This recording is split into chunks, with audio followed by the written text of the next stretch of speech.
Jordan, thanks for joining me today. I'm looking forward to this discussion. And how you doing? Can you hear me? Yeah. The service just got weird. Oh, okay. You just froze for a second, but I think we're okay now. I think it was just when you switched over to live stream. Oh, okay, But sweet. it's good to be here. Yeah. Okay, great. We're waiting. Another person was supposed to join us, Vijay Boyapati, and hopefully he still will, but he's going to jump in if he gets the message in time, and then we'll have three. But basically, to get this kicked off, we're going to have a discussion about the candidacy of Vivek Ramaswamy. And before I even go anywhere with this, I want to say that one of the pitfalls of discussing politics too much and becoming enamored or even just drawn in out of, for negative, emotional reasons, is that it becomes the center of what you deem to be the solutions for the problems that ail you and society generally. As a self-proclaimed Bitcoiner, I think that's a mistake, right? My basic premise is that nobody is coming to save you, right? The solutions that are going to improve your life, the starting point and the primary focus should be the things under your control. So I say that because if a compelling candidate, not saying Vivek is one, but let's just say in the political circus, one comes up, people see them as a kind of savior, right? They're the one who's on my side and they're going to fix everything. And I think that's a very dangerous perspective. And I think it helps perpetuate a lot of the problems that we are probably going to cover today. So my perspective, and I'm not assuming or presuming that you share this, is that you have to be the one to take control of all the different ways and things that you can in order to improve your life. That being said, it doesn't mean that the political realm is irrelevant. Obviously, it has great influence over our lives, and the last 2 years or last 3 years are a great example of that. And so it shouldn't be, in my opinion, number one, but it should be a concern because it may very well make the path to the life or the world that you want less onerous, have less impediments to it, less struggles, less challenges along the way. And so I wanted to discuss Vivek today because I do think he is a compelling candidate, but he's controversial. He's come out of nowhere. We don't really have a lot of context for what he's about, his background, but he's saying a lot of things that we'll touch on today that I think a lot of libertarian, Bitcoiner minded sort of people would be happy to hear. And so that's the premise for this discussion as far as I'm concerned. And I'll hand it over to you for a little intro and kind of what your perspective is on such things. Yeah, appreciate it. So I'm Jordan Schachtel. I'm the publisher of The Dossier on Substack. I am not representing any political campaign. I've never been associated with, on the staff of a political campaign. My position overtly, that I've already expressed a lot on social media and writing is that I think Ron DeSantis is the best candidate on the Republican side. I'm on and off about RFK Jr. He's an interesting, compelling guy. I think perhaps he could be part of a future administration. I think that would be a good role for him. But I am skeptical of Vivek Ramaswamy. I think that I agree that he says all the right things.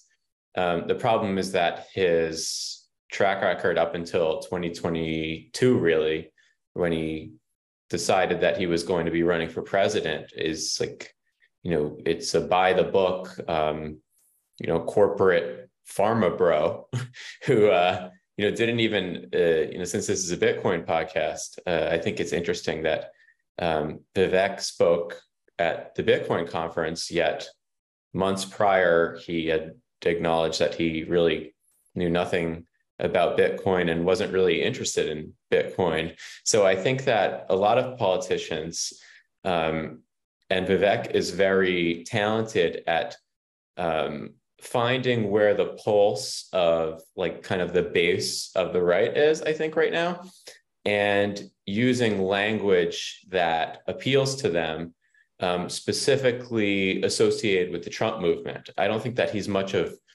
an independent candidate at all. I think he's basically just a quasi surrogate for Donald Trump.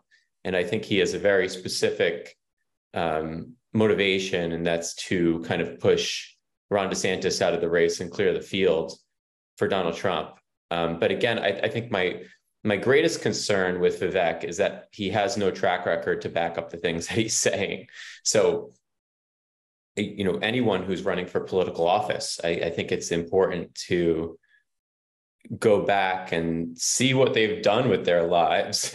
And that's what kind of like my reporting on Vivek has emphasized, is like the guy that's speaking to you on all of these television cameras, he's saying all the right things. I agree with that, but there's just no substance there. And that's my greatest critique of that.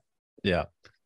Well said. And two more points before we really dig into it. One, I don't know if you've heard about this notion of acceleration theory that in particular, a lot of Bitcoiners seem to espouse. And basically it's like, well, you're not going to change anything anyway. So the faster you let it burn, the quicker we can restart. And I don't ascribe to that for two reasons. One is because I think ethically, I just can't give false tongue, basically. I can't support things that I don't believe are right and true and good, which is basically the premise of acceleration theory. It's like cheering on Trudeau or Biden or, whomever, because they're going to accelerate the collapse. And then the second thing is that at what point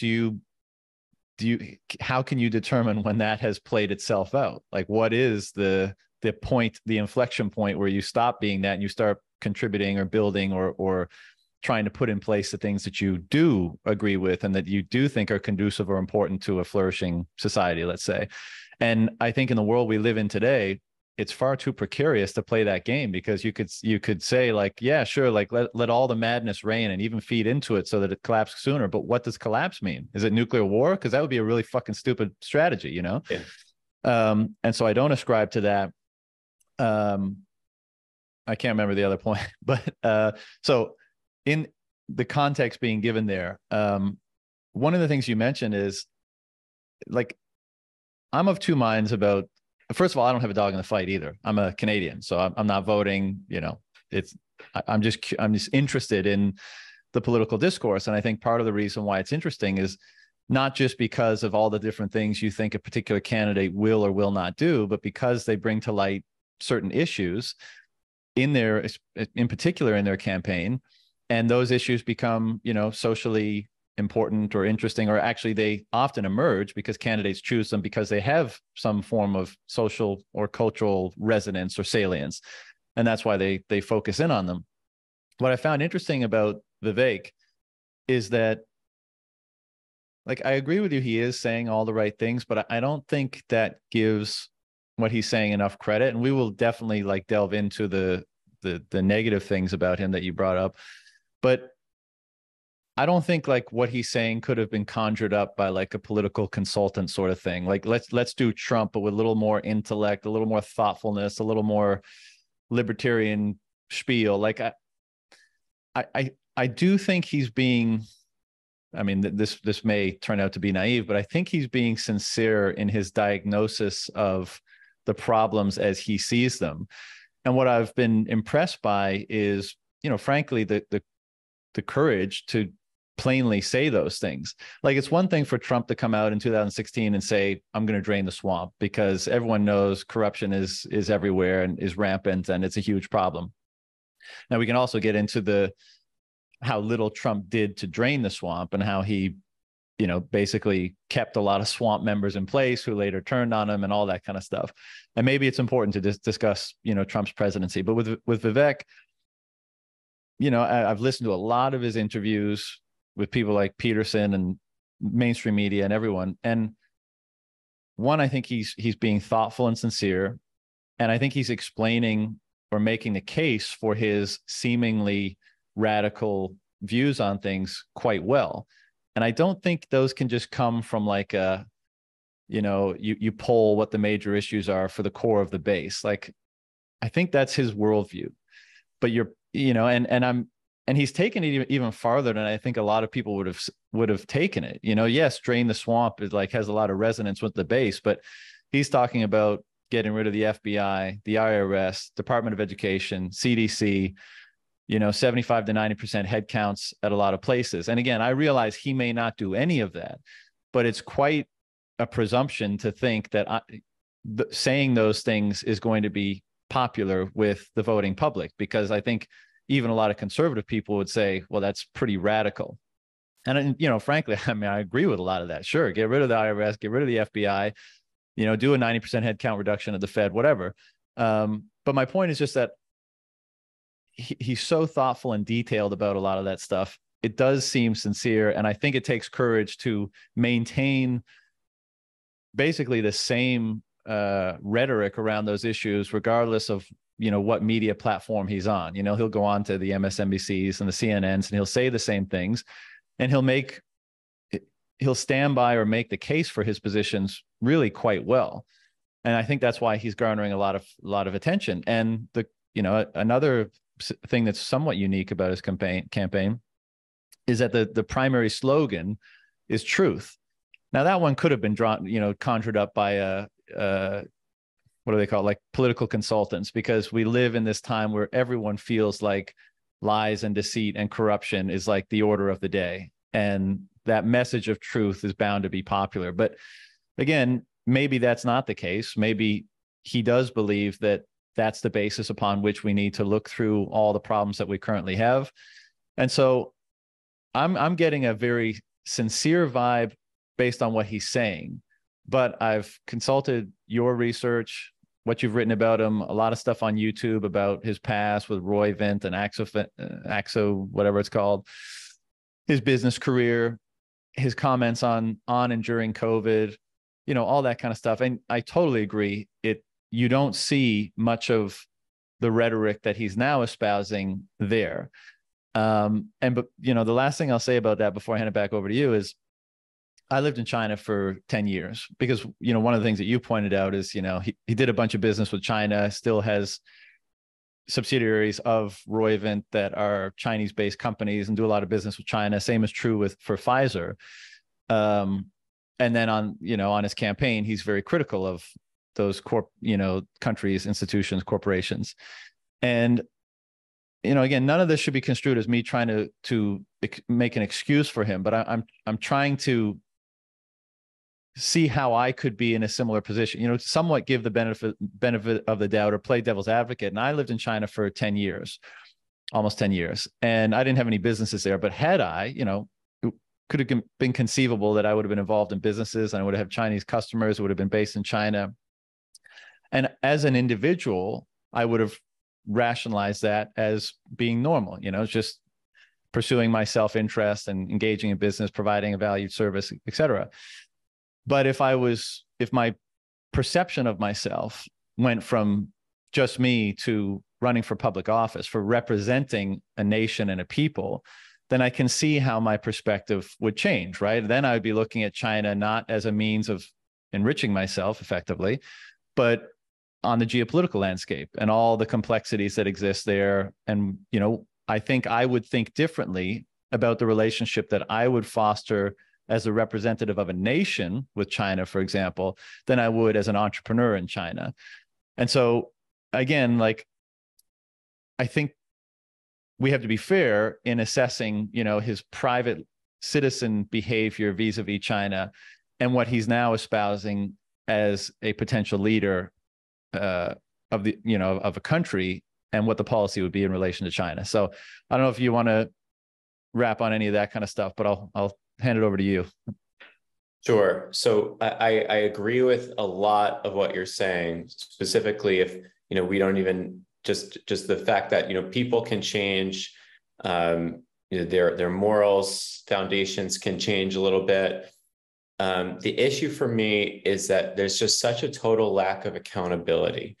And what I feel is perhaps a good analogy is it's kind of like a shitcoiner who makes hundreds of millions of dollars essentially by scamming people, and then years later resurfaces and is the biggest Bitcoin hype man ever, Bitcoin only, and never really discusses how he or she has accumulated all of this wealth, and then just starts like, shit posting on social media, going, it's just like, to me, it just seems like there's like a gap here in what happened versus what Vivek is projecting for the future.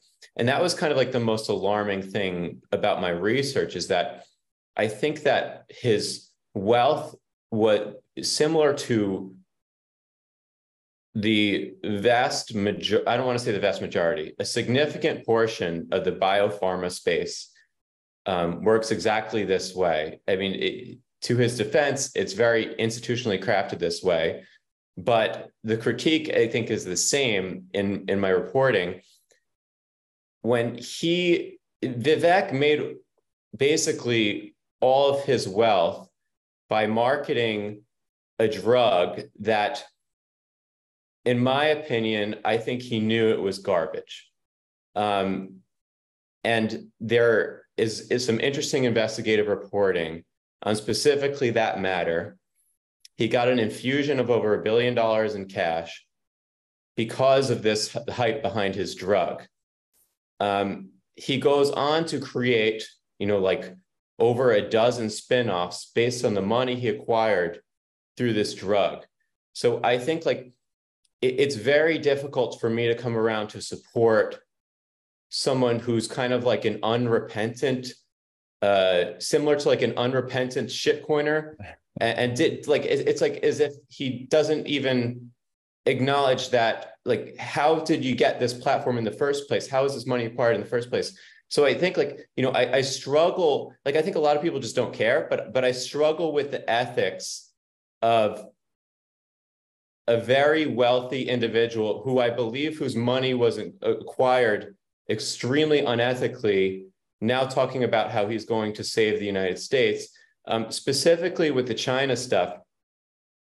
I view China as an authoritarian government in a world of authoritarian governments, definitely on the worst side, but not uniquely evil as some, pundits might proclaim. I mean, there's plenty of, I'm not comparing and I'm not saying that there's a moral equivalence between the US government and the Chinese government. It's all on a spectrum, basically. Right. So my issue is, again, the China stuff is the hypocrisy.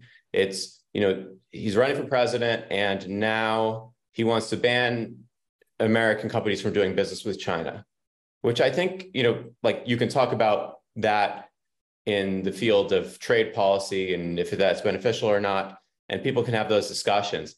But again, the problem is the lack of accountability for a man who from 2017 to 2022 was happy to facilitate investment from, China's state-run private equity fund, happy to raise tens of millions of dollars based off of drug candidates that had exclusive rights in China.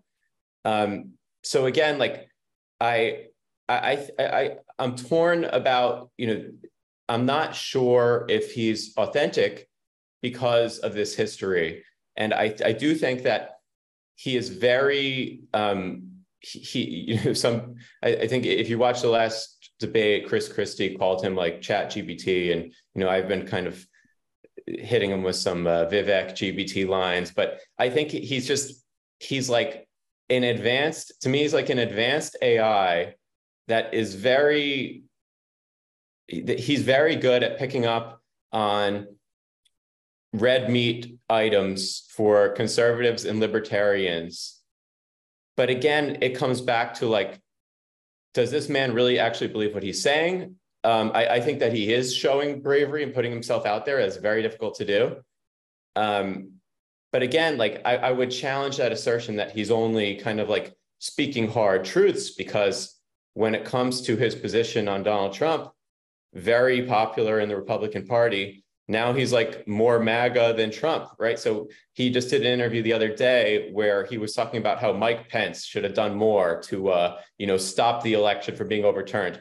Like complete and total nonsense. That's just, he's feeding a particular audience, and he knows it's BS. So I definitely agree with you that it's very difficult to put yourself out there and run on these agenda items, which really riles up the US administrative state. And like, if they're an enemy of his authentically, then I am happy to have him, go to battle against these forces. And I support that. The problem is that, like, this man's running for president of the United States, and there's just no history there that will support the idea that he will follow through on any of it, because his entire track record is the opposite of what he's, claiming to be for today. I see that Vijay has joined the chat, so if he wants to jump in, but yeah, we had some maybe technical difficulties, but Vijay, good to see you again. Good to have you. We've been going for about 20 minutes. Basically, we just started with a brief intro of ourselves and kind of our perspective framing or desire to engage in this discussion. So if you'd like to do the same, you can do so now, and then we can just keep rolling with where we're at, because I've got a few responses to what Jordan has said. Yeah, I apologize. Calendar foo. I don't know why it didn't show up on my calendar, and then I couldn't get into the room. No problem. And I have to apologize again. I only have 20 minutes, so I'll try and contribute what I can. My interest in Vivek came from, I have a friend in common. Actually, he works on Vivek's campaign, and he said he's interested in Bitcoin. I'd love for you to speak with him. Vivek then interviewed me, and we spent an hour talking about Bitcoin and his ideas for monetary policy for running for president. I found him very curious, open-minded, very intelligent. He's whip smart. I'll give him that, whether you call him Chat GPT or not. There is some intelligence behind, the Turing test, if he is in fact a robot. I would say also my interest is more on the policy side as well, and the policy positions. I'm a libertarian. My political involvement really was very brief. It was in 2007 when I quit my job at Google and I went to campaign for Ron Paul, raised millions of dollars, brought hundreds of volunteers to New Hampshire, and handed out constitutions and tried to get people on board. That experience made me incredibly let's say pessimistic about the political process, and seeing that all of that grassroots work, all the money we raised, had very little impact compared to the one decision of Fox News to exclude Ron from the debate, and understanding that there are these powerful interests out there which can completely destroy any kind of grassroots activism and idealism that you have. You want to change the world, you want to make the country freer and better for people. I was incredibly pessimistic. I still am about the political process. I still think these powerful interests really control how the elections work. And I think Trump was a huge anomaly, like this sort of disease that entered the political system, and the immune system kicked into full gear. And you can see it now. It is in absolute full gear with the destruction of Trump. Whether you support him or not, my view on Trump is, as a person, I'm not like a fan, but a lot of the policies that he attached himself to were very sort of libertarian, Ron Paul friendly. Like, the US does not and should not be a policeman of the world. It's just a terrible idea for us as a nation. It harms us. We get into massive levels of debt. We should avoid doing that. And he seemed to be the one person who could actually not get pushed around by the establishment. And so I think that made him incredibly popular with the base, the Republican base. And I'll say the one positive thing that Trump did was shift the Republican base away from the neocon wing to this more sort of Robert Taft, old school Republican isolationist wing, more populist. And I think it's important, my view is it's important when Trump is long gone, that wing of the party isn't dead. That's what really worries me. And if Vivek is coming in here and keeping that flame alive, I think there's some value to that. I don't want to dismiss anything Jordan said. I haven't looked into his background in terms of how he made money. Although I will say I didn't I didn't hear anything damning in what Jordan said, to be honest. You said, he's in this biotech field and it's kind of a little bit shady. The biotech field is shady because of the state's involvement in biotech and medicine in general, unfortunately. And if you're going to be an entrepreneur, you just have to play the game. It's the same with banking as well. Like if you're in the banking sector, you can say, F the state, I don't believe in the state. But if you don't go along, you'll be out immediately. You can look at Caitlin Long and the bank she tried to form, which was like a full reserve bank, like a bank where they don't lend out your deposits and you feel confident. They just blew her up and said, no, we're not going to let you do that. So I didn't hear anything damning in what Jordan said. I don't want to dismiss it. Maybe there is some shadiness in what he did in his business practices. I will say, if nothing else, it's a testament to his intelligence to find success in a space like that. I think it's very, very hard to become successful in that field and to become a billionaire without some level of intelligence. And I think the things that I observe when I watch him, has incredible energy. That maybe that's part of his youth compared to the rest of the field. He is everywhere. He is on every talk show. He is like just going back and forth across the nation. I don't know how he's doing. He's just not sleeping. So the two things I observe are incredible energy, incredible intelligence. He seems to be open-minded. That's my experience speaking with him when he was interviewing me about Bitcoin. And he seems to be keeping this sort of populist wing of the Republican Party.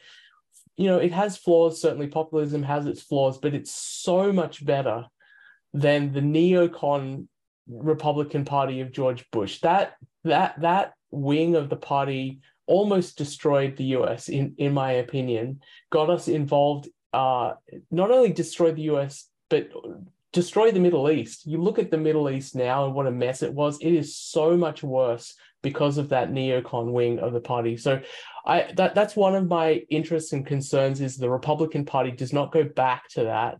And if someone is, you look on the stage as well, my last comment, sorry, you look on the stage, he is the only one keeping that flame alive. The rest of them are essentially neocons. I mean, any one of them being nominated, I have no faith that they are not going to go back to that sort of East Coast backroom neocon power play kind of version of the Republican Party. They're not gonna pander to the base. They're just going to make decisions based on what they get told to do from the Pentagon or from the banking establishment. I have no faith that any of the other candidates have the ability to push back on that. Maybe he doesn't too. Maybe this is all completely cynical. And Jordan's absolutely correct. He is playing to the Trump base. He's actively doing that. You can see he knows what the talking points are. But that's the game. If you want to be elected, that's the game. And you can say that's cynical, but you have to be cynical if you're going to become president. There's no other way. Yeah. A few things. Sorry, that's a lot. Yeah. You say you got 20 minutes, but Vijay, we'll focus on you a little bit because you got to shoot in 10 or 15. But I mean, one is that I think Vivek's background, because again, these things are super complex and it's difficult to see them from an outside point of view without all the right information and context and perspective and stuff. I would like to see his background be scrutinized more. Usually it comes up and he's like, yeah, we had a failed Alzheimer's drug, but we also, had some drugs that made it to market.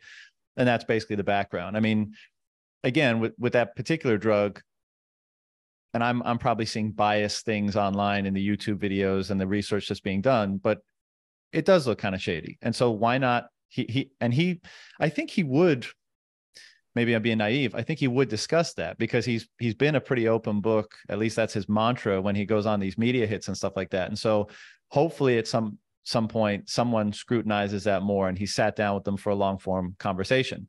Maybe it would be one of us someday, who knows? I think the other point, one of the things that I think gives him credibility, and one, him saying that Trump is the best president of the 21st century lately, and some people got bent out of shape about that, or others, have said like he's just kind of trying to appeal to the Trump base. I think a lot of us would say, well, one, it's not hard to have been the best president of the 21st century policy-wise. and I'm on the same page with you, Vijay. Like, I don't like the personality, and I don't want to see him be president again. I'm impressed by his staying power, that he's been able to, because he's been attacked from all sides for the last 7 or 8 years. Let's be real, right? And the fact that he is able to stand up to it all is impressive. But and policy wise, when he was in power, if you take away all the window dressing, yeah, I can see why you would say he was the best. I think it's rational to make that conclusion, and that's kind of why I don't think Vivek is necessarily a quote unquote trying to appeal to the Trump base. I think he's just being rational, as we all might be. What I think gives Vivek some credibility is that and he says that he would take that Trump agenda much further. I think Trump was the one who could feel the zeitgeist, but didn't really know the ins and outs of how the system worked, how, the legal implications of all this kind of stuff. And so Trump just said, drain the swamp. And then he gets in there, and policy wise, some good stuff. COVID, abysmal, just, and that pretty much potentially undoes, any positives of his presidency. That's something we can discuss. But I just don't think he had the granular detail or understanding to actually affect change, where Vivek is coming on the scene. And he's citing, legal precedent, constitutional, legality for doing all the things he wants to do. When he says, I'm going to close down the IRS, FBI, Department of Education, these sorts of things, he's giving the legal justification or capability to do that, which, that's not something that Trump would ever be able to do. And so in my opinion, that does give him credibility. The two things I wanted to ask to Vijay is, one, how does his lack of track record in this stuff? He sounds absolutely phenomenal, right? I mean, he's saying things that probably many of us would not have even noticed, but after he said them, we say, absolutely, that's a good idea. I mean, he's calling for revolution, and I think there's a revolutionary fervor. I mean, one of the things I didn't mention at the beginning of this is the reason why I wanted to have this conversation is because I think we're at a very unique time. I mean, the world is in a very weird, precarious place. There's a lot of converging trends, be it Bitcoin, AI, the metastasization of the state, like all these sorts of things. And I think we're at a very unique time where there is revolutionary fervor, and he's the one to put his finger on it and say, we actually need revolutionary change, not just, the same back and forth that we've had for the last, however many decades. So one, how much does his lack of track record, give you pause for, perhaps supporting him? And the other one was based on his comments on the Fed. He wants a 90% headcount reduction. He wants to, quote, stabilize the dollar. And I listened to your conversation with him, and I thought you did a great job.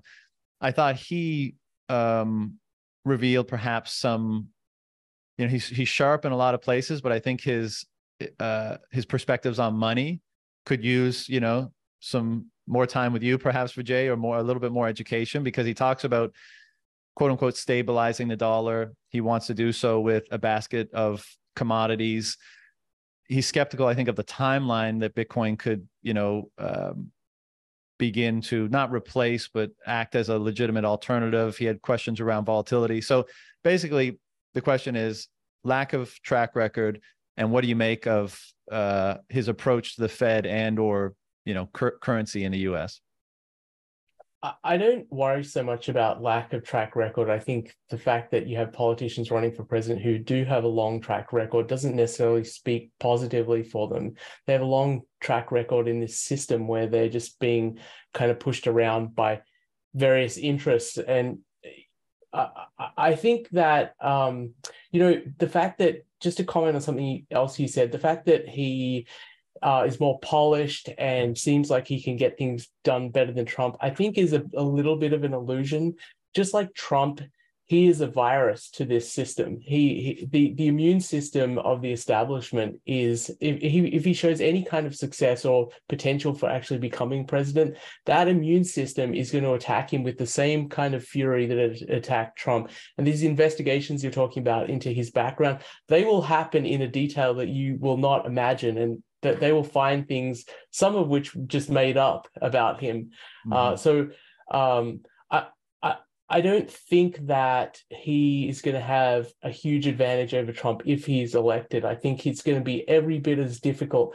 The one small advantage that he has is that he's not a white old pervert, which causes a particular angst amongst the left and gets them into a state of fury. The problem with Trump is he almost single-handedly mobilized the left in a way that has not happened in the last century. Like the amount of animosity and single-minded focus on destroying him has not been seen in a really long time.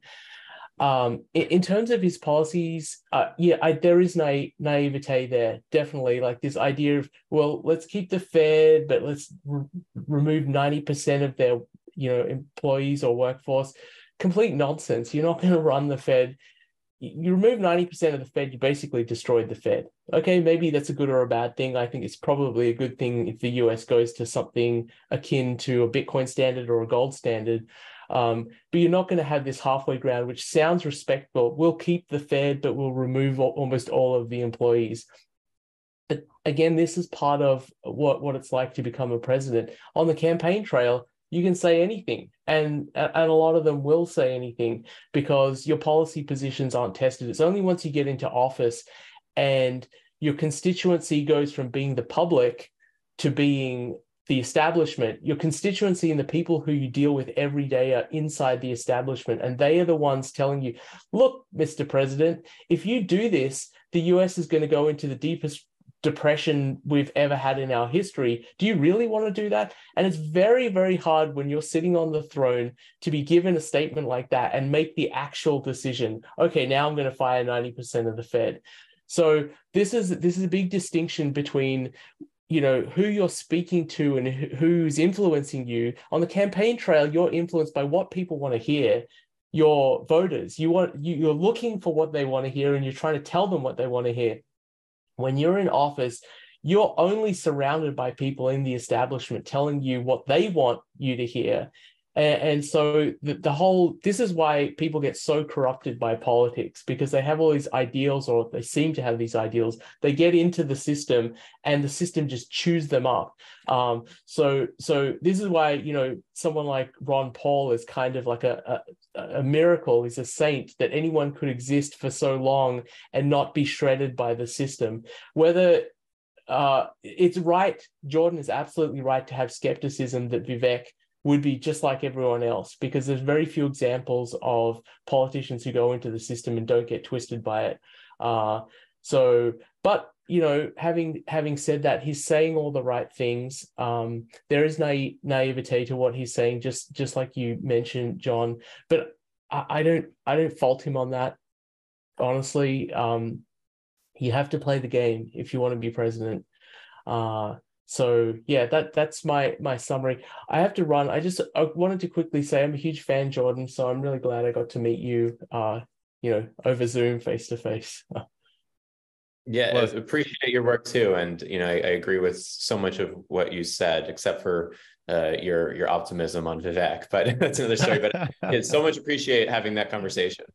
Yeah, thanks, guys. Thank you, John. Great to see you, Vijay. Hope to chat again soon. Awesome seeing you too. See you guys. See you, brother. Yeah, my perspective on what Vijay was just saying. I mean, basically, there's this notion that the office is corrupting in itself, right? It doesn't really matter who gets in there, that the forces at play will corrupt you anyways. I think, again, to go along with what Vivek has been saying, I think that's why he's being so radical in what he's saying. I mean, he is explicitly attacking the bureaucratic class, the deep state, however you want to characterize that. And that's why I think he's committing or saying that he's going to have these massive headcount reductions and get rid of these agencies that have become so rotten. And I think the premise, or presumption is that in doing that, he will encumber the bureaucratic class to such a degree that he will be less corrupted by the office and more able to execute on some of his plans. That's a huge if, right? But I do think, and this is where it ties in with the Bitcoin stuff, that is I don't want to see him for example, Vijay was mentioning the Fed, his policies towards the Fed. I don't think it's the right move to make Bitcoin legal tender and to, back the dollar by Bitcoin. I mean, that's just an asinine notion on its face. You can have maybe the US government has Bitcoin on its balance sheet, and that serves, a solvency gain in some capacity. But I think what needs to be done is the swamp, the bureaucratic class, needs to be disempowered tremendously. Part of that may come from, a bold, courageous president that says, close the doors on these agencies and hope that he doesn't get taken out like has probably happened in the past. But the other part is what I opened up this discussion with, is that everyone has to do their part, which is a big ask, but I think it's happening largely in the Bitcoin space, to withdraw their support, explicit and implicit, from the apparatus that causes that office, that causes the political system to become so corrupt, i.e., you have to put your economic capacity into another system. And as a result, slowly, perhaps, incrementally, perhaps, starve the existing system of its capacity to execute on whatever its plans may be. And so if it's approached from those two angles, you have a courageous leader who does it explicitly, you have a populace who's doing it, beneath the surface, let's say, under their own control, then maybe we get to a place where politics actually is less of a destructive force in our society and can be relied upon more than it is today. But what do you think about what Vijay was saying, or anything that popped up when he was doing so? Yeah, I find a lot of it compelling, and I think I agree with basically all of the policy advocacy that he was talking about. And, I'm also a big fan of Ron Paul. I spoke at the most recent Ron Paul summer conference in Houston, and it was a great time. And, I'm totally on the side of liberty advocates. I think the libertarian movement's a little weird now because we have Bitcoin. So it's like, I think that the libertarian movement, I wish, would just completely own Bitcoin, not run as I think that perhaps it has to do with the age of some supporters, and, there's still kind of gold bugs and whatnot. But again, the one thing I would push back on is that I find I think that Vivek Ramaswamy is a high-level marketing genius, but my biggest critique is that there's nothing, behind the skin suit and the brain. That's my issue again. And it's as evidenced by his history. And again, I think, I wish I had more of the documents that I could show your audience directly, but the marketing, the origin story of Vivek Ramaswamy becoming a man that took the cover of Forbes magazine is that he claimed that he had purchased this drug for $5 million and that it was probably going to cure Alzheimer's disease. And he had a lot of his family members involved in doing all these studies that supposedly showed amazing results to the effect that he convinced SoftBank, which is that Japanese conglomerate throwing around billions of dollars, to give him over $1 billion. And it went right down the shitter because, he just used the money to create all these spinoffs. I just think that he, for better or worse, totally embraced the system and became part of the toxic system. And I have a hard time having him not acknowledge that. It's almost like, you would want to sign up like a guy like Alex Mashinsky, the former CEO of Celsius, to become a Bitcoin developer, to become a major Bitcoin developer, and him talking about how he's going to do all these great things for Bitcoin. I think that it's worth pumping the brakes and be like, hold on a second, what happened with that Ponzi you were running? So, but again, like it's hard again, because I don't disagree with much of what Vivek is saying. My biggest critique of what he's saying now is I think that he's afraid to criticize Donald Trump whatsoever, even though he was doing so last year. And I think that, you know, my framing of what he's doing right now is basically a self-promotion campaign, that he's not actually running for president. But I'm happy to have the discussion under the framework that he, like, I'm open to the possibility that he's really running for president, but I'm leaning towards that it's just kind of like a self-promotion ordeal right now. And he's trying to, you know, he's a smart guy. Donald Trump's way up in the polls.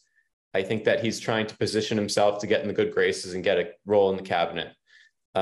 Which wouldn't necessarily be a bad thing, but again, it's about like being upfront about what you're actually doing. And again, I would go back to, you know, his most recent comments, which were completely nonsensical about how Mike Pence could have stopped the certification of the election. And when he's engaging in that type of like buffoonery, it makes me think that if he is faced with a very difficult issue, he will just kind of lean into this like majoritarian perspective. Whereas, you know, the reason why Ron DeSantis is on that stage, why he has a national platform, is because when everyone was shitting their pants during the COVID hysteria times, he basically said enough is enough and opened up the state. And when he opened up the state, he, you know, the entirety of the corporate media and the Trump administration was furious with him. And he took it further and further and further, to the point where they're now suing, you know, Pfizer and Moderna, and summoned a grand jury to hold them accountable for what these big pharma companies did. So I think like that's, you know, part of the reason why I like DeSantis more than the other candidates. There's a lot of other reasons, but I think that when you have a track record of showing, already being in a position of authority and taking an unpopular position because you know it's the right thing to do, that's much more compelling to me than Vivek just saying all the right things, and kind of taking this, I think, wise strategic approach, much of which I agree with, which I think a lot of Republican candidates, I wish more of them were saying those things, because I think, you know, Vijay was right that they're all corrupted, you know, from Nikki Haley, Tim Scott, Chris Christie, all these people that were on the stage, like laughing stocks, uniparty, ridiculous characters that would have no issue, you know, getting us into, God forbid, a nuclear exchange with Russia and China. Like, I think that's horrifying what they're trying to pull off. And I share those, you know, my background's in international relations. And I've also come a long way on that front, coming from like a, you know, I used to, in my, I guess, teens and 20s, I had this like interventionist perspective. But I'm very much, you know, on the side of non-interventionism, and, you know, very much grounded in that ideology now.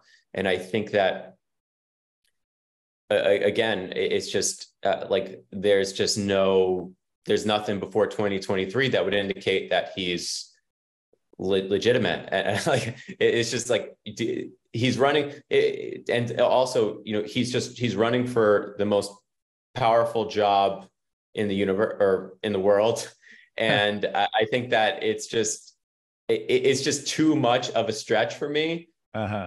Even if he wasn't a sketchy guy, for someone with no track record prior to 2023, 2022, who's just suddenly saying all the right things. Like even freaking Lindsey Graham, the senator for South Carolina, when he's campaigning for re-election, he starts to become, you know, what the youths would call based or red-pilled. And suddenly, you know, he's like the tough guy, but then you realize that he's like owned by the defense establishment when he gets back into office. So I hope that gives you some material to critique or comment on, but I'm happy to hear what your thoughts are on that. Well, first, I mean, anytime I see Lindsey Graham, I find him such a repugnant character. But that's another story, especially with regards to, like, you know, the stuff he's been doing in Ukraine and going over and, you know, kissing the feet of Zelensky and stuff. But I mean, before I touch on some of the things you said, I don't know if I finished the point about the policy around the Fed. I think, you know, you can't get rid of the dollar overnight. Obviously, it's highly, integrated into global trade. That would be a disaster. What you can do is minimize the friction for competing alternatives to emerge, right? And so in the case of Bitcoin, I would just say remove any capital gains taxes and remove any sort of regulations about control or amounts and that kind of stuff. Now, that would be a big thing because, I think the policy that's coming down the pike is the opposite. Taxes aren't being, maybe taxes are being removed on small amounts, but they stay in place for bigger amounts. And it's the system of control just kind of, trying to act like it's not itself. But if there was a complete deregulation, I think that would be the best case scenario for any country, because then it could compete on the open market and we would get a more smooth transition, let's say, if one happens at all, presuming Bitcoin will succeed over the long term. The issue with Vivek obviously seems like it's one of trust, right? It's just there's not much to go on, and there's a few things that are red flags in his recent past. So what I'd like to see is more people discuss his business past as it relates to the companies he started, and China, because again, I mean, the Alzheimer's drug keeps coming up. I don't have, that much information. I've watched, as I said, I watched a few videos, but it seems like, as you said, purchased a failed drug.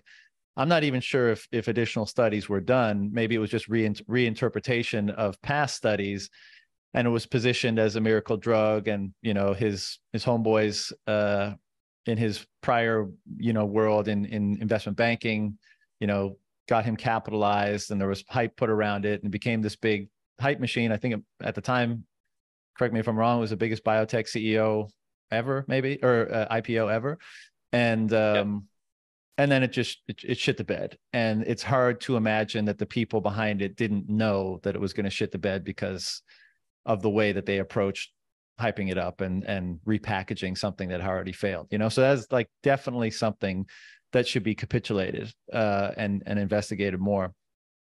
A few things. One, I want to talk about kind of the comparison with DeSantis in a bit. A lot of people, again, devil's advocate, a lot of people changed their perspective pretty dramatically on a lot of issues post-COVID, because COVID seemed to be this experience where people were woken up out of their, dreamy, idealistic view of the way things work, broadly construed. It's like, I thought things just, sure, there's always going to be some problems. Things work fairly well. You could reasonably trust government. You could reasonably trust institutions. You could reasonably trust media. Now, obviously, there was a cohort of people, including myself, that for a long time before that were like, no, all that is not true, and you can't do any of that. But most people were in that category. And seeing how government institutions, media institutions, corporate institutions handled COVID, from information to profiteering to control and authoritarianism, all that kind of stuff. A lot of people took the red pill during COVID. So is it possible that, before and to a certain degree through, Vivek was kind of in that class? I mean, I think he said he was more libertarian minded, or has always been kind of somewhat libertarian minded, but maybe he was in this somewhat idealistic, naive view of how all this worked. And COVID kind of burst that bubble for him. And now it was just plain to see the degree of corruption and the degree of control and authoritarianism that was creeping in. And maybe that's why his tune has changed so much in 2023, now to what it was. I mean, that's certainly possible. And I know many people who changed their views like that. With regards to, I don't get the sense, and this is purely just my opinion, that he's vying for a cabinet position or running mate position.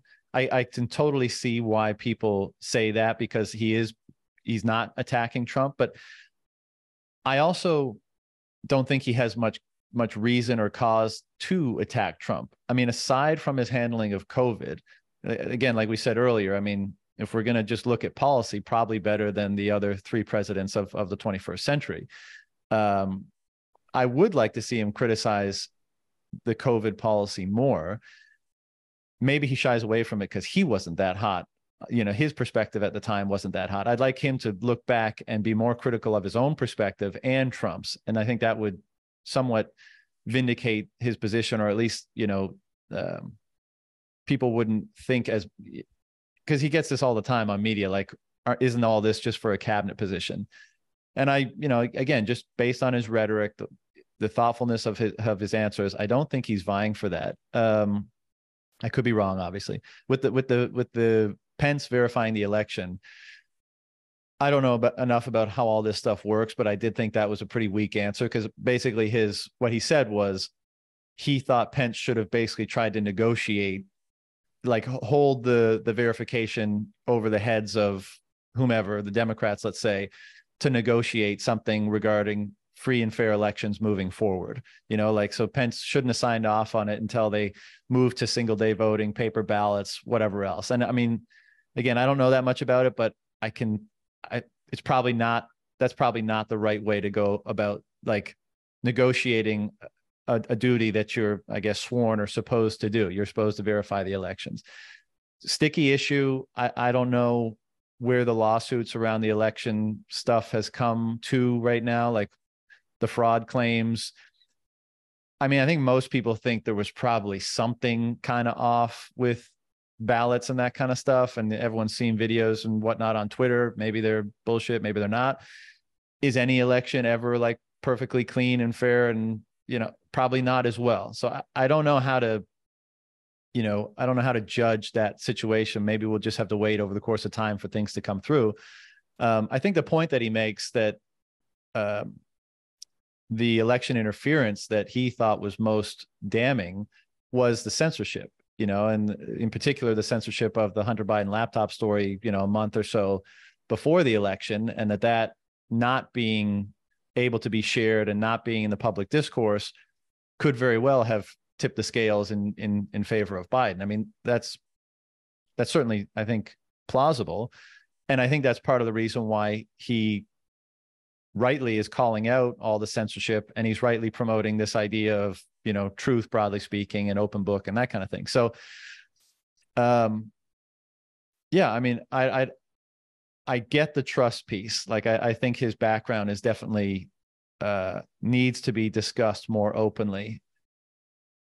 And then, I mean, so let's put it back to you. If that were the case, right? If he was more open about his business background, if he was more open about his lack of experience, I mean, as Vijay was saying, that could be construed as a positive as well, right? I mean, the Trump people would certainly think that. I mean, I don't know how much these super PACs and donors and constituents or the candidates are beholden to donors at the moment. Vivek is making the case that he's the least beholden to, donors, super PACs, private interests, corporate interests. That's I think anyone would have to agree that you're at least somewhat beholden to the people that give you money, much as they would deny that. I mean, it's just incentives at work, basically. And so does that bode well for his capacity for independent thinking and policymaking? What do you think about all that? I think that he's probably, my concern is that while I agree that he's probably beholden to fewer major corporations, I think the pharma ties have a potential handicap, especially, this is a man who holds most of his illiquid wealth in Roivant stock. I think he owns 7% of the shares of the company. And I don't want to get into legal mumbo jumbo, but he's only allowed to, sell a certain portion, I believe, every quarter or buy or sell. And his company has engaged in, of course, as a biotech company, they have positive relations with a lot of these mRNA outfits. Pfizer, they're suing Moderna because they think that they stole their vaccine or whatever. I haven't really looked into that too deeply, but I think that's definitely a compelling case, because although I think that, my belief is that he earned his wealth immorally, that he is indeed somewhat self-funded. And I think for any candidate, that's a huge positive. I mean, Nikki Haley has like a dozen billionaires who tell her what to do. She's like the billionaire queen. And Tim Scott, I think, is owned by a couple, interests. Specifically, Larry Ellison, the Oracle guy, is funding his campaign. And, you can go down the line with a lot of these people. But on the other side, there's, I've met Governor DeSantis a few times, and it's interesting in how he speaks about this corporate influence. And, this is a guy who, took on the biggest corporation in the state in Disney and got into a lot of legal squabbles with them, and they're very unhappy with him. So it's kind of like how you react to the potential of corporate money coming into your campaign. Like, are you going to be directed by it, or are you going to say, thank you, but, I appreciate your support, but, you're not going to influence my agenda. So I think that it would be very interesting to get Vivek on the record about these COVID so-called cures and remedies and all this garbage. And I think you're right that people do deserve the benefit of the doubt to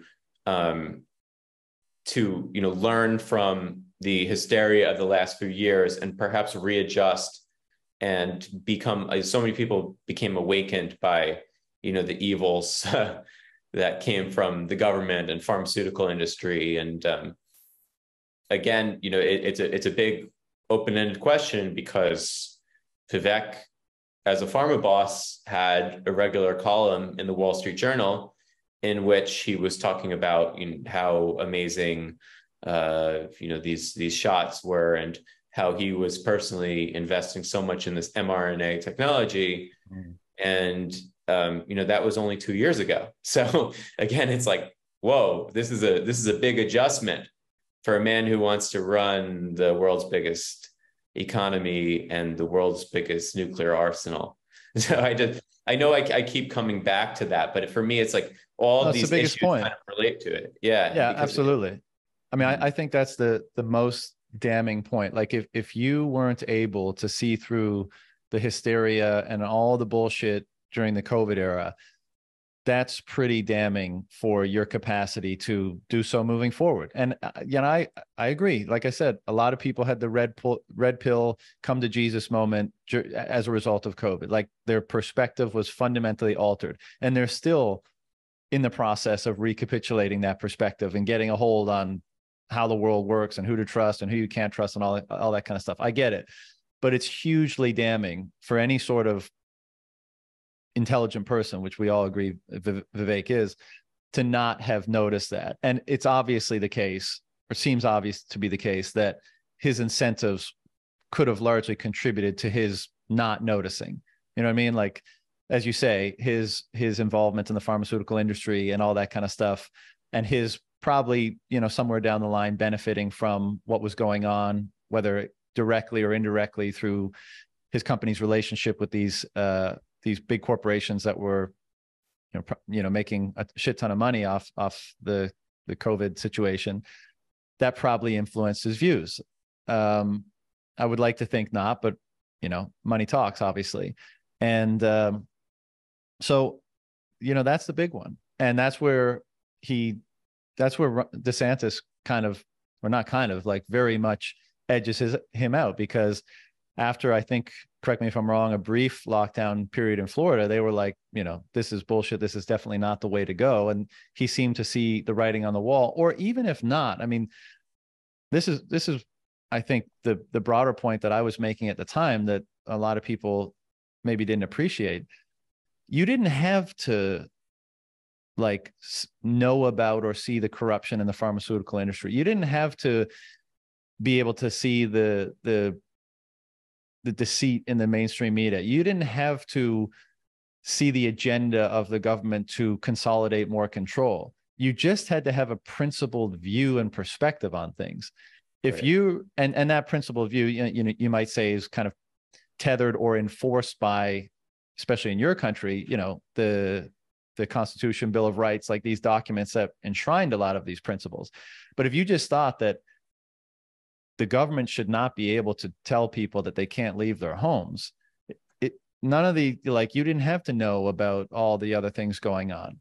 And what I was, largely disappointed by during that era was that so few people had a perspective that was grounded in certain values and principles, which begs the question, like, well, what the fuck is it grounded in then? You know, on what basis are you making these decisions? And as we learn, it's mostly about incentives, fear, control, being told what to do, you know, just acquiescing to anything that comes by, you know, all those things taken together is what causes seemingly a lot of people to form the basis of their decisions, which is horrible, right? I think that's how things are led astray. That's how tragedy ultimately emerges, because there is not a there's not a grounding set of principles that gives you the capacity to stave off those things. And I think tragedy arises when you do without those grounding principles, and the zeitgeist of the day, the winds that blow, what have you, is what determines your perspective and what you believe to be right or wrong.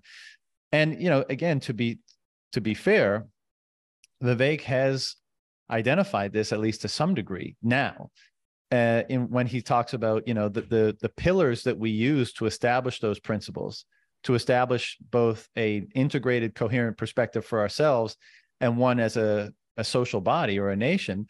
They have largely been removed, or they've disappeared by whatever means. And so a lot of people are feeling this lack of grounding, you know. So the way he characterizes it, and I think it's fairly clever, is like, you know, people are kind of, I think he relates us to being bats, right? And we send out this sonar or whatever signal, and we rely on certain things to bounce back and give us our grounding and orient us properly in the world.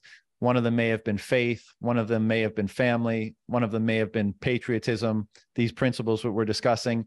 And you put all those together, and that kind of helps you situate yourself in the world and helps you not fall victim to the deceit and false incentives and lies and corruption when you are confronted with those things.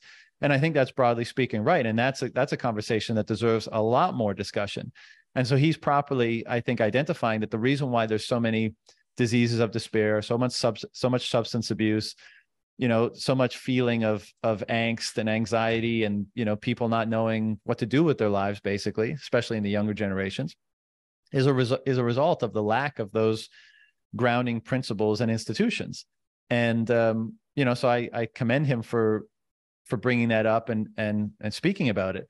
But again, you know, to enforce your point, where was that perspective during the COVID era? And also, you know, anyone who, you said I haven't looked at the tweets, but he was basically tweeting out like, you know, these shots are miracles, you know, and you should take them, and congratulations to whomever developed them. My question is, on what basis were you making those claims? Because as far as I know, the information to make such an assessment was not available at the time. And since it's come out to the degree that it has and not been redacted and that kind of stuff, the trial data for these things was very concerning, not very encouraging.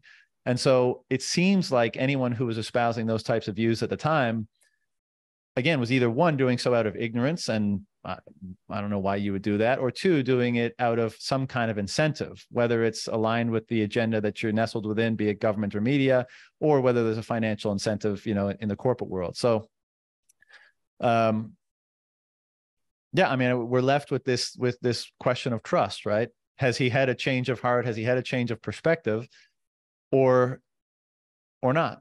You know, or does he still suffer from maybe some of the deficiencies that we're pointing out during, you know, the era prior to 2023? Yeah, I think that only time will tell, right? So I think we'll see. Maybe he should run in 2028, and we'll see where he's at then. Because it's like, you have to make this big decision. And by the way, I think that the way I project the campaign going is basically, by the time we get to Iowa in 5 months, I think that there will be only maybe just DeSantis and Trump. I think it'll be very interesting to see what happens in the coming months, because I don't know if you follow what's going on with this campaign finance stuff, but DeSantis and Trump are both spending a lot of money. Trump is spending a lot of money attacking DeSantis. DeSantis is spending a lot of money kind of like promoting his record and appealing to Trump voters. And Vivek, you know, the downside of not having any major and he might get, I think those the all-in guys are kind of warming up to him, so maybe he'll get that Silicon Valley money. But campaigning for president is very expensive, and I think that unfortunately, the reality is that if you don't, like, even if you're the most principled person in the world, you don't have the money, it's going to be an issue. So I think that, we'll be able to tell in years' time whether Vivek is authentic. I don't think he is. And, there's so many issues that I think, are troubling to me. But the thing is, and it's a brilliant strategy if you're, regardless if you're authentic or inauthentic, and you're Vivek, is just to say, hey, I've changed. But like, it's the problem to me is it's the whole resume that I don't like. So right. It's a struggle. I know that, definitely people change, but, as you discussed, when the politics of the moment are telling you to do one thing, they just kind of go along. Like, I remember, I was living in Washington, D.C. At the beginning of the COVID hysteria era, and I eventually moved to Florida. But I remember, talking to people in the Trump White House, and, election season's coming around. And I was talking about, I was like, this Fauci guy and, the stuff that you guys are promoting is not good. And basically the response was, well, he's good for, the numbers indicate he's good for this or good for that, good for our reelection, essentially. Right. So, the Trump administration refused to do anything to combat the hysteria because they knew it was bad politics at the time. Mm-hmm. So that's kind of like when I became fed up with the Trump machine and still remain, I think, going back to Vijay's optimism on Vivek and, what Trump did and kind of establishing a non-interventionist movement within the Republican Party, I think that was very healthy. But, there's some things that are just like, especially as someone who's admittedly been like neck deep into this issue for quite some time, it's very difficult for me to support people that are running for office that were not only on, the wrong side of things, but were actually actively promulgating, the manufactured crisis, whether that was, the Trump administration passing, these multi-trillion-dollar stimulus bills, or, promoting the masks, the shots. I think that was a moment when courage was needed. And Vivek was not a politician at the time, but, Trump was certainly in a position to be courageous. And I think I would rate his response to the whole ordeal, maybe like compared to, like on a curve compared to world leaders, like a B-, when we needed an A to get out of it. And I think DeSantis was an A. And so it's just like going back to it for me. I would love to have Vivek sit down with someone and talk about the pharma stuff, because that would be very revealing. Talk about Roy Vant and all the like that. If he was authentic about that stuff, I think it would go a long way. But I don't know. Like, I think that he's kind of just they're in this position where you and Vijay kind of discussed that, like, the reality of politics is that sometimes, like, it's best to just do things that are better for your campaign, whether that's, playing nice with the Trump movement. But I don't know. I can't move past. I think he's genuinely inauthentic character. And it's in some of my reporting, I discussed that, during the COVID hysteria times, Vivek he had this corporation called Datavant, which still exists today, which is another spinoff that I assume that he founded with money from the Alzheimer's swindle. And I think that he was trying to build, and I wrote about it extensively at the dossier, he was trying to build this robust database of patient health records. And it's just like a big stretch for me to think that he's changed from this like authoritarian minded guy who was doing conferences in China a few years ago, telling everyone that he wanted to build, the WeChat of, centralized patient record databases, like really, really terrible idea, really anti-liberty idea, saying that he was going to, become the Google of record, like just whatever his audience was, he was just saying all the right things, but from an awful perspective. And I don't think that it's wise just to eliminate all that stuff. And I wish that he was just like, go ahead and run for Congress. Let's see how you do among the 535 people in DC. Let's see if you can become, I don't know if you're familiar with him, but like a representative like Thomas Massey, like libertarian, super freedom oriented guy who doesn't care about anything else. That's, how his colleagues are voting. He's going to vote in a principled manner, and then leverage that into a presidential run. But I agree with you. Like, I support DeSantis, but I think that he's like, I don't know if you saw some clips from the debate, but when he was a little bit wishy-washy on the Ukraine stuff and wasn't, I don't think it's wishy-washy. I think he just didn't take an authoritative enough stance. And I wish he would do things like that, because then again, I don't personally believe that he's influenced by, he's run by donors or anything, but it opens up that idea framework, and especially people who voted for Donald Trump, that we might not be able to trust this guy. So we're going to go with Vivek or Trump. So, I think that DeSantis, I agree that he's far from perfect, but I think he has the track record that Vivek does not. And I would advise Vivek to maybe, he's worth so much money, so he's not going to run for Congress. I'm interested to see what his next steps will be, because I think, if we're having this conversation December 29th, I don't think that he's in the running at that point. You mean in like 4 months' time? 4 months, yeah.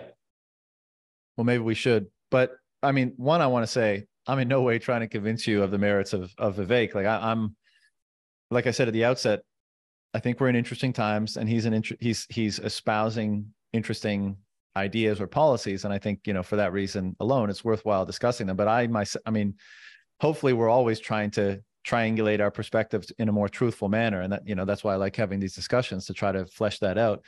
But I think it's worthwhile to talk about DeSantis a bit, because prior to Vivek exploding on the scene, I mean, DeSantis was, I don't want to say heir apparent, but like I think a lot of people were just like, they don't have Trump derangement syndrome, but they were like, look, don't like the personality, shouldn't be in the office of the president, and totally shit the bed on COVID. So don't want more Trump.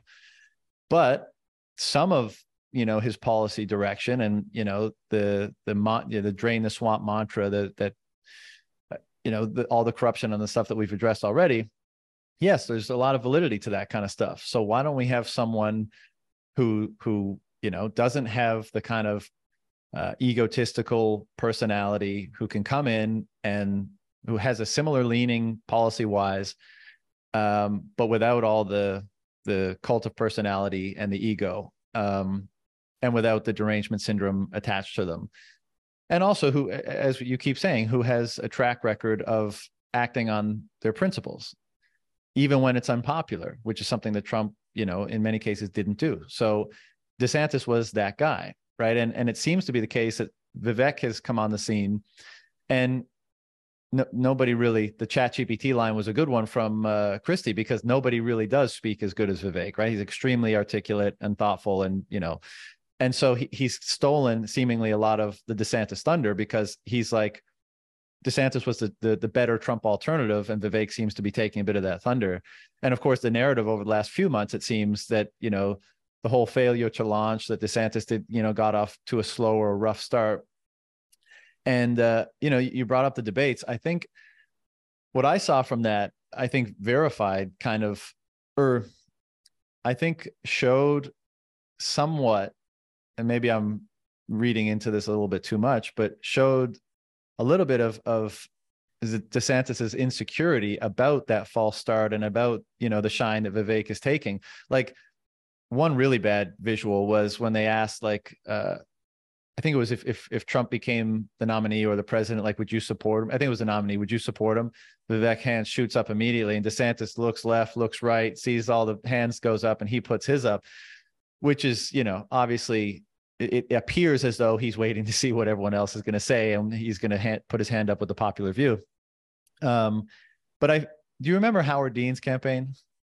I remember the signature moment. Right. It's not the proper comparison because that was way worse.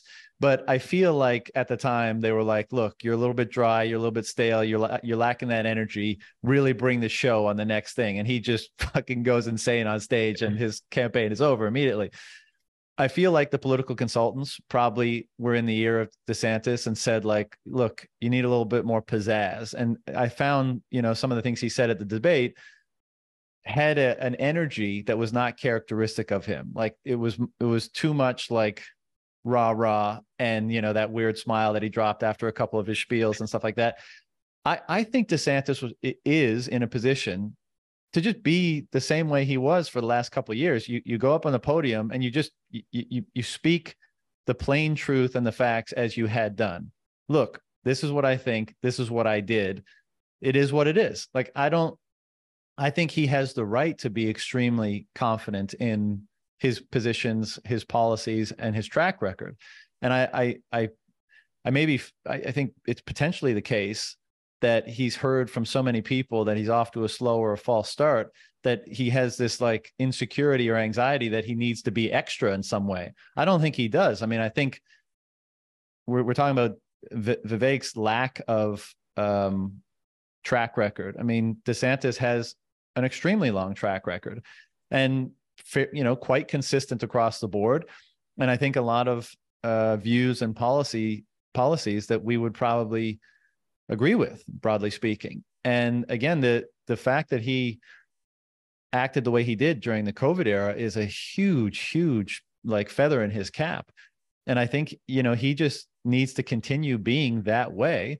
And you let the Viveks of the world, come in and get all their shine, and, and maybe they, like you're saying, maybe they're not here in December. Maybe they just they burn out, they're big bright star initially, and then they burn out. But I almost, and I'd be, again, I don't have a dog in the horse in the race, but like prior to Vivek emerging, and even still, like, as far as candidates went for the last, several decades, I mean, I hate to say this, but viable candidates, because I was a Ron Paul fan as well, but he was just so divergent from everything that you just knew they weren't going to let him. Now, maybe times have changed. The media landscape has changed. Podcasts and all that kind of stuff are way more influential now. And so perhaps that's part of the reason why someone who's espousing such divergent views actually has a chance. But, DeSantis is I think ticks all the boxes and is as attractive as a candidate as, we've seen in my lifetime, effectively. I just think that he's acting too insecure in relation to this, like, new popular kid on the block, when he should just, stand by what he's been doing for the last several years. And I think that you have to have some kind of faith in that, people will see and respect that. But at the moment, the insecurity is off-putting, I think, for a lot of people. Or I should say for myself. I think my characterization of that, I think you're right to point that out. I think the important background on DeSantis is that he's kind of just like a nerdy introvert in a position where extroverted behavior is demanded and encouraged. So he's constantly put in like these weird positions where he's excellent on policy. And I think that, generally what I want from politicians representing me, first of all, don't ever trust them.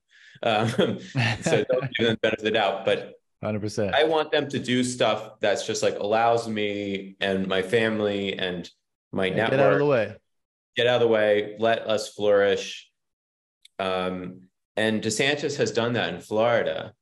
But, you know, it's weird, like on this national stage, you also need to kind of like put on a show. And this is his biggest handicap.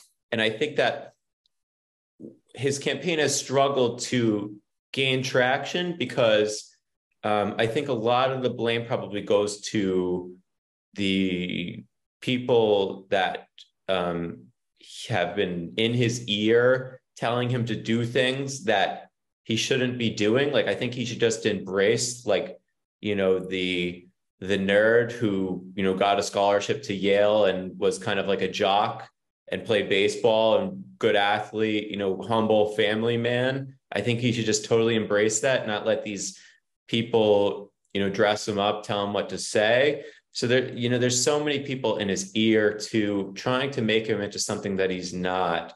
And it's kind of like the similar advice that any, you know, any Jordan Peterson or therapist would tell people, just to like be your best self. But I think that it's worth remembering that DeSantis had a lot of momentum going into this. Mm-hmm. And what Donald Trump's campaign did successfully, I think, unfortunately for DeSantis, and he could still come back from this, but I think that they very much poisoned the well when they were coming out and just saying all this crazy shit. And I think that, you know, DeSantis's credit, he's not just going to like make up a bunch of lies about Trump, whereas the Trump people were saying that he's, you know, like Soros and Paul Ryan, who was, you know, this establishment Speaker of the House, and the Bush family, like he's a plant for the Bush family. And it was like all nonsense, but it worked. So it really, you know, they kind of like bombed the train tracks, and he's still recovering from being derailed. And I think he can do so successfully. But you're right, there's like this, there's a character issue, and there's regaining that trust.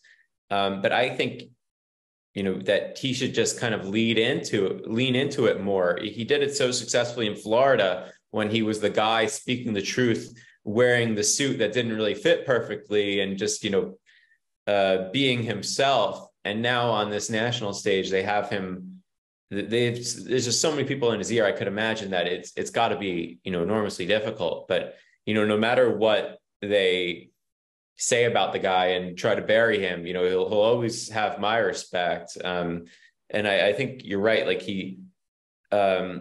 interestingly, I think that some of the polls were favorable to him. Like there were some moments during that debate where he didn't come off great, like with the when he was looking around. But like, I think it's just that he has kind of like a quirky, nerdy personality, and he's trying to combat that in the moment. So he's like overthinking it.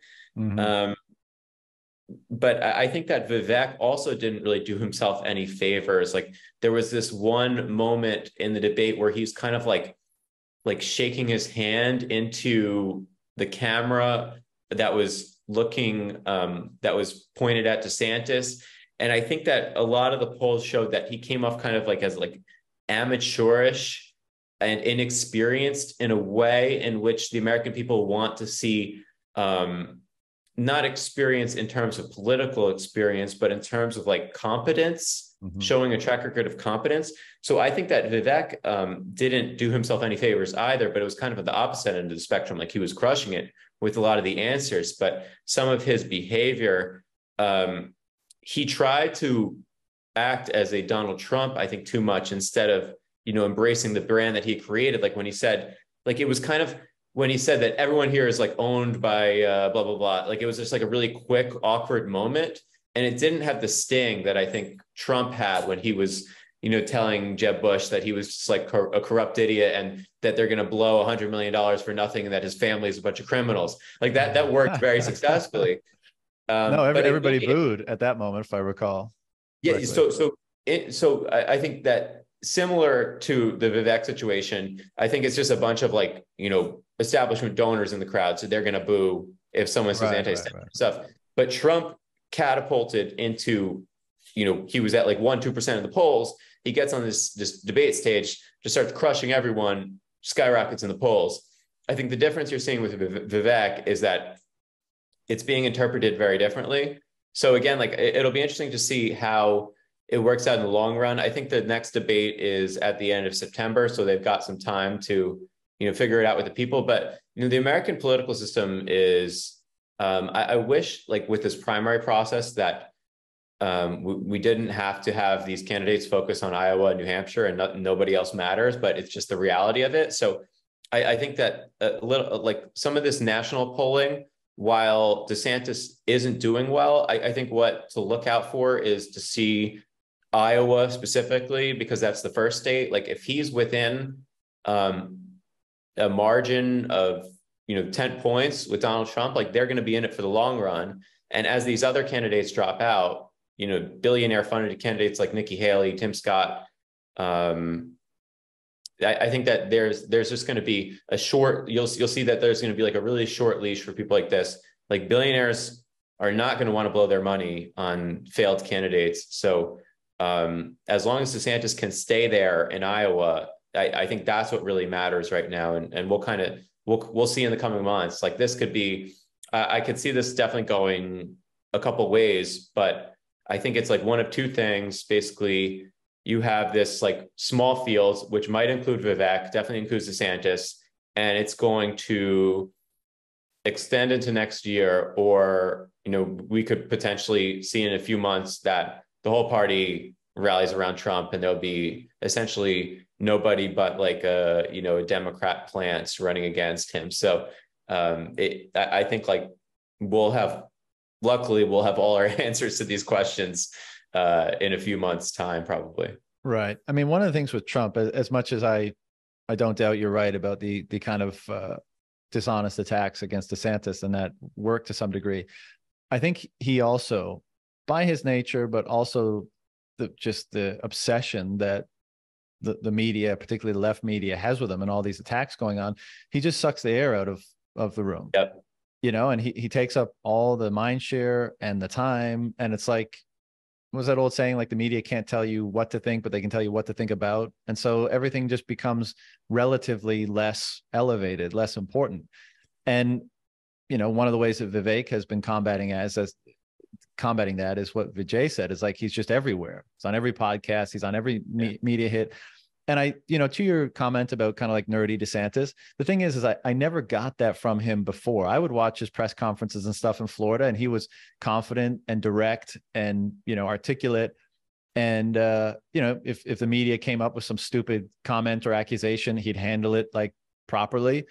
And so I do agree, though, that, maybe that's an underlying character trait, but I hadn't observed it before. But I do think it's because in this new domain that is national politics, and with all the people around him now, I think maybe he's listening to those voices too much. Like his natural state seems to be exactly what made him popular and what allowed him to go against the grain. And I think he probably just needs to get back to that, whether it's firing all those people around him or, however you go about doing that. But I also think he needs to get back on, or he needs to, as much as the fake news is the fake news, he needs to be on there. Sure. He needs to be the mirror to them. Like, yes, he's going to get into some, heated back and forth and all that kind of stuff, but it's just the nature of the beast that, every podcast and every media hit is hundreds of thousands, if not more, people that are getting exposure to your ideas and your philosophy. And it's a huge missed opportunity that he seems to have taken a more boots on the ground approach up till now than a media approach. And I think you need to do both.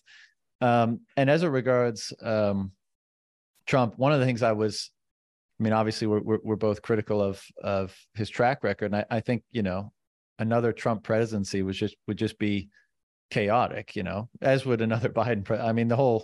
Everything is so fucked, so there's kind of chaos in most options. Although I think that the least chaotic outcome would be a DeSantis presidency, because as we keep saying, Vivek has so many unknowns. And even if he's sincere in everything that we're talking about, and even though I support these policies, closing down institutions and these headcount reductions and stuff would be probably fairly chaotic, if for no other reason, just how the media and the left would treat that, and what would happen as a result of that.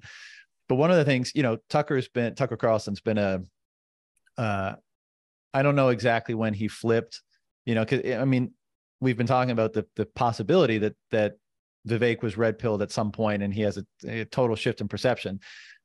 I wouldn't say it was as dramatic with Tucker, because Tucker was, you know, always a little bit more skeptical of things, but he readily admits that, you know, at some point in the COVID era, he just was like, oh, you know, he had that moment where the veil was lifted and he saw things seemingly dramatically differently. And he's, you know, he's a very jovial, likable sort of character. And while he was at Fox, he had the biggest loudspeaker in mainstream media land. And, you know, certainly in the back half of the COVID stuff, and since, he had been putting a spotlight on all the nefarious stuff that we've been talking about in this conversation. And then since being kicked off, just more so, you know, I think he became more popular, and hundreds of millions of people consume his show now on Twitter or X. And, you know, so that's awesome. That sit down that he did with Trump on the night of the debate, I really wish, like, if anyone was going to challenge Trump in a credible and not like a gotcha, like the left media sort of way, but just on a, like, look, this is an important issue, let's have it out. He didn't bring up any of his treatment of COVID or Fauci or any of that kind of stuff. And that was a massive miss as far as I'm concerned. And I'm not really sure why he would have done such a thing. Maybe he was told he can't bring it up and then conditional upon getting the interview, who knows? But yeah, that was a huge missed opportunity. So Trump is so good at deflecting that, you know, maybe he would have just worked his voodoo magic anyways had it happened. But I think, you know, if you're challenging or you're vying to be, you know, the candidate instead of him, you've got to be out there pointing that out. Like, another thing that no one really seemed to do at the debate was attack Trump at all. But again, like this, the handling of COVID, I think that's another one that, like, people like DeSantis should be really out there attacking, and Vivek should be much, you know, doing that much more as well, as we've been saying. So I don't know. It's going to be, I think it's going to be an interesting and wild ride, but I think, I don't know if you said it a few minutes ago, but I'll reiterate what I said at the beginning. I mean, don't pin too many hopes on the outcomes of any political, you know, election, but certainly this one, because it's likely just to be disappointing. And that's why, you know, I said at the outset that you should be focusing on the things that you can control to effectuate the change that you're looking to accomplish or to effectuate. Yeah, the point you made in the beginning about acceleration theory is, I'm also very torn about that. Like, what is the role of a politician? Do you want them to blow up the world, or do you want them to, like, facilitate a more free market? And you know, when it comes to monetary policy, I think that Trump's track record is also kind of like a mixed bag, because famously signed all of those stimulus bailouts to major corporations to the tune of trillions of dollars. So is Trump is kind of an accelerationist in the sense from monetary policy, but then again, like, he goes on TV and says that he's going to bring down inflation and all this stuff. So I don't know if it's just an American thing, or, you know, it includes Canada too, but it seems that, you know, the public, although is very awake on these government power grabs, it seems that monetary policy, because I think fiat economics are wildly complicated on purpose, and our institutions are just constantly propagandizing people, the average Joe, I believe, has a very difficult time understanding, like, why the United States citizen is in the position that he's in. And I think that instinctively, a lot of people get it, that printing money is bad, but then you'll have, you know, the Biden supporter saying that, you know, this is because Donald Trump didn't handle the economy well. And then the Trump supporter will say it's Biden inflation. But, you know, the reality is that both of them contributed to the debasement. So I'm wondering what is the sense you're getting from, like, a broader perspective, being a Canadian? Like, do you think that it's just a Western issue entirely, or like the entire Anglosphere? Like, how do you, because you're not an accelerationist, so what do you think is an ideal scenario for, I guess, the next president of the United States? Like, basically, is your position that just get out of the way, don't attack, I guess, the Bitcoin ecosystem. I think that's kind of where I'm at this point.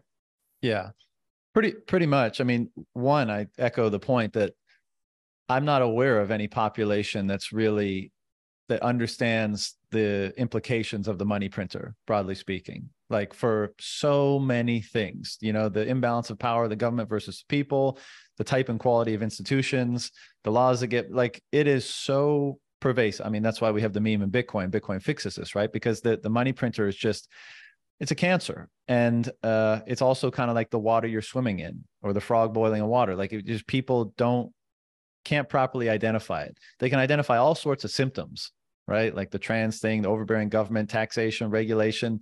They can't see that its source is in the money printer, which is why, even people that come on and say, I'm going to drain the swamp, I think all they can do is pump the swamp, basically, to extend the metaphor, right? They can, throw a pump in there and get some of the water out of it, but it's still just treating a symptom.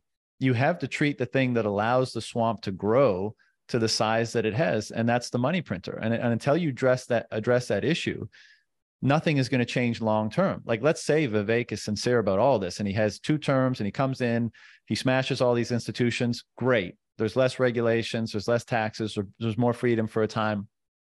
But the political winds, blow, the pendulum swings in the opposite direction, and a uber socialist person, like a Bernie-esque person, comes in and reverses all that in the matter of their 2 terms. The reason is that they can do that is because it's still just a symptom. You need to treat the cause, and the cause is the money printer. And I don't see any population of people in the world today that recognizes its influence, even in a place like El Salvador. I mean, the president, I think, does. They declared Bitcoin, they passed a law making Bitcoin legal tender. But most people on the streets don't know that. They're just trusting in the president because he's improved their lives so much over the last 4 or 5 years that they've imbued it, they've placed a certain amount of trust in him, and they say, well, if you think this is the right move for the country, we'll go along with it. But very few people in that country use Bitcoin right now. I mean, the US dollar is still the currency of transaction, and that everybody wants because it's so fresh and so new. And so, to the question, basically what's to be done about that? What would the best thing, what's the best thing a politician or a leader could do? I don't even really think it's making Bitcoin legal tender. I think it's proving to be very beneficial in El Salvador. Their brand has changed tremendously. Tourism has skyrocketed. All sorts of investment is going to come in. I think that's a bit of like first mover advantage. Like, if 10 other countries declare Bitcoin legal tender, I don't think it would get the same pop as El Salvador. And it also means they're willing to take the risks and be forward thinking. And there's a lot wrapped up in that. And so I think that's going to bode very well for them, in addition to having a Bitcoin stack. And, the other thing is, which we discuss a lot in Bitcoin land, is like, when does this whole fiat experiment stop working? Now, I think you could make a strong case that it's been not working for a long time, and we're seeing the manifestations of that in the degradation of society generally.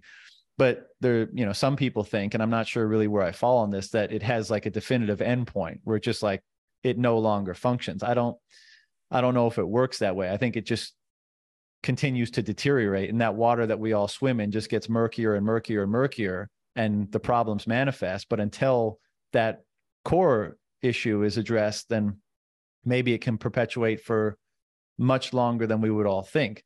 But whatever the answer to that question is, at least a place like El Salvador has an infrastructure, like it has an infrastructure being built and running in tandem, so that if there ever is this big moment where fiat collapses, then they are more familiar, and they have an infrastructure in place that they can switch to a Bitcoin standard with relatively little turbulence, or at least a lot less than other markets. But my answer would be, and this is, I'm not sure what Vivek's position on this is. I know RFK has said a lot of stuff. RFK Jr. has said a lot of stuff that's pro Bitcoin. He seems like a really, nice man, and he's saying he's very courageous. He was great during the COVID era. I think like it's kind of hard to place him. Like, is he like libertarian sort of person, or is he uber lefty socialist sort of person? Like, he's kind of all over the map, and it's hard to nail him down. I do find his Bitcoin comments very scripted. So I'm not sure how much he genuinely understands the importance of that issue. But long-winded way of saying, I think the key is just hands off, just deregulate. Don't make a big splash with legal tender, because that's politically, sensitive, and I don't think it's all that beneficial. Just take away all regulations regarding taxes, capital gains, flows, reporting, and that would be a massive thing, right? Because the existing financial system is so controlled, and increasingly more so, especially if CBDCs come down the pike, that doing so to Bitcoin, is almost inconceivable unless there was this, either one, like a politician who was willing to, just smash everything, or a small enough country that, like El Salvador, that doesn't attract the type of attention and, isn't beholden to so many powerful banking or finance constituents. But I think that's the way you do it. And then you let people's own decisions in the market determine what should be the money and how they want to transact and how they want to save. And it's my deep conviction that were that the case, Bitcoin would absolutely win. I don't know over the course of what time, but I've obviously staked my reputation on the fact that I think Bitcoin is a orders of magnitude superior money to anything else in the world today. And so if you look back at how money evolves and changes over the course of history, I think it's only a matter of time before it does that. And so if you want to accelerate that without fostering the collapse of the existing system or more turbulence than is necessary, I think you just you let the market do what it wants with that asset, and it'll figure itself out. Yeah, I agree 100%. I think that the acceleration theory is like fun to shitpost about on Twitter, but again, like the theory of mutually assured destruction, I wouldn't the idea that because a bunch of countries have nukes that they're not going to use them. I think that theory is not as solid. The hypothesis is not as solid as many believe it to be.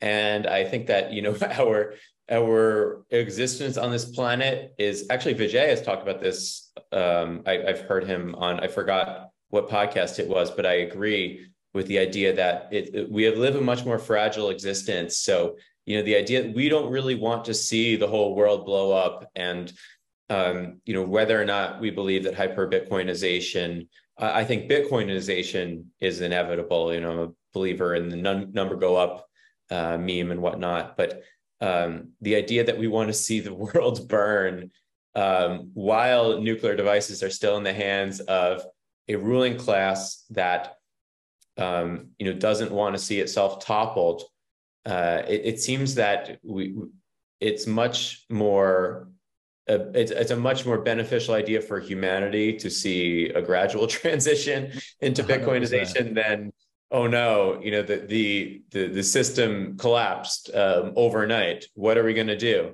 Well, there's all these crazy people with giant nuclear arsenals, and now they have nothing but kinetic power right now. So I'd much rather imagine if we had more of a, I don't want to say like a Bukele-like situation where you have.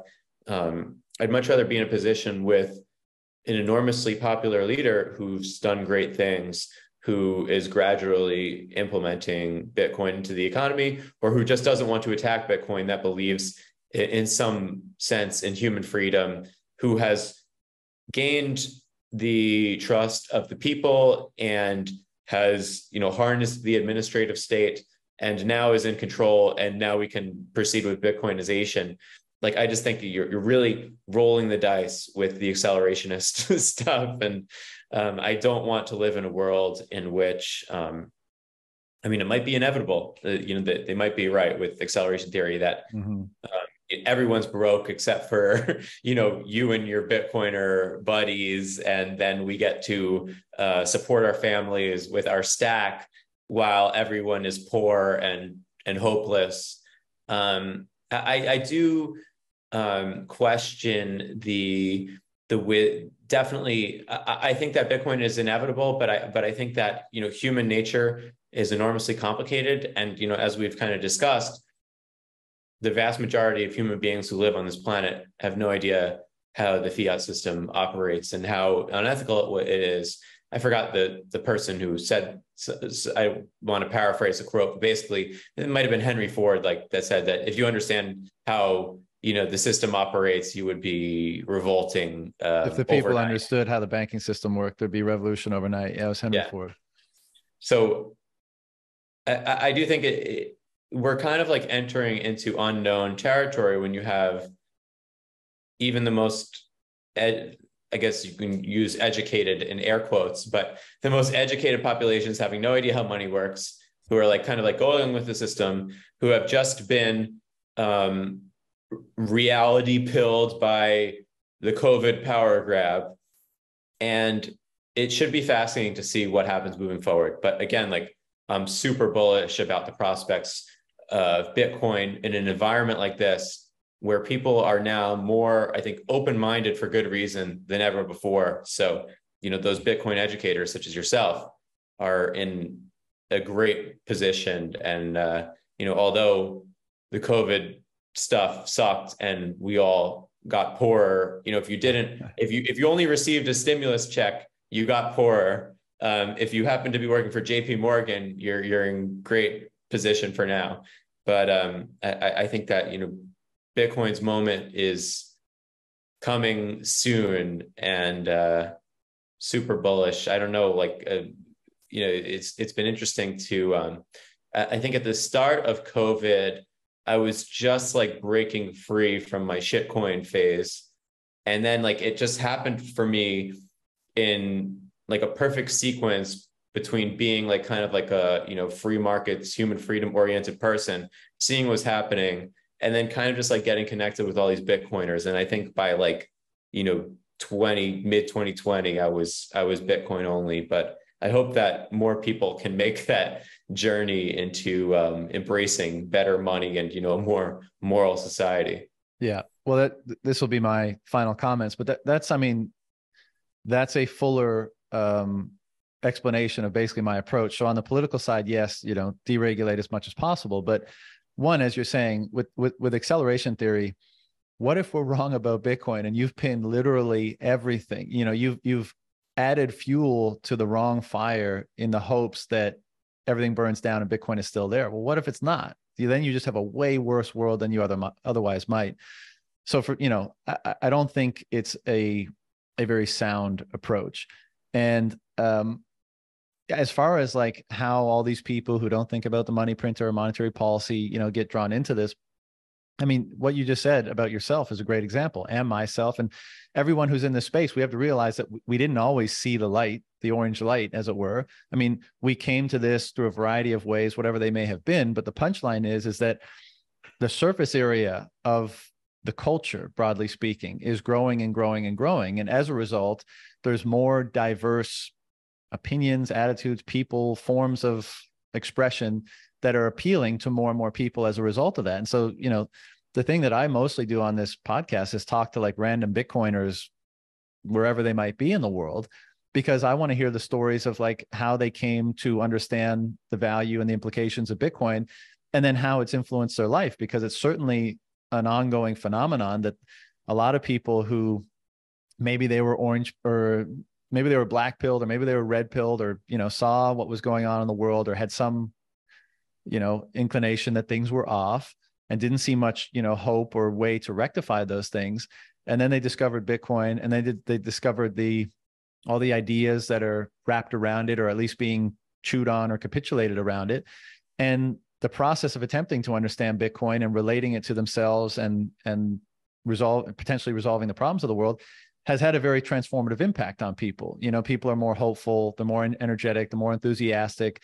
They see how things can be better for themselves and the world. They have a community of like-minded people now that they can interact with, all that kind of stuff. It's been tremendously positive. And the thing that I always say is, I don't think you're going to convince many people of the merits of Bitcoin in like you go sit down, you go for dinner with your normie friend and you tell them the merits of Bitcoin, you tell them about inflation, you tell them about the money printer, you tell them about the banking cartels.